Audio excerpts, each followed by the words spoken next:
Temporale delle 17, sono anche le 18 e qualcosa. Allora, di cosa possiamo parlare oggi? Innanzitutto pare che la Corte dei Conti non tornano i conti, perché lei, la nostra, è scivolata su quello che piace tanto a Tavecchio.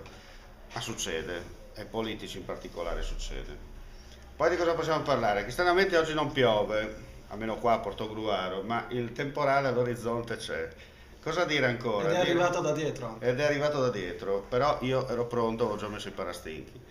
E poi possiamo aggiungere che l'estate sta arrivando o sta finendo e un anno se ne va e che in Italia non è cambiato assolutamente niente perché Renzi è scivolato alla Camera, Tavecchio è scivolato di nuovo su un'altra banana e non cambia assolutamente niente. Sta di fatto che sia in Italia, da che tutte le possibili e niente le possibili. Manda.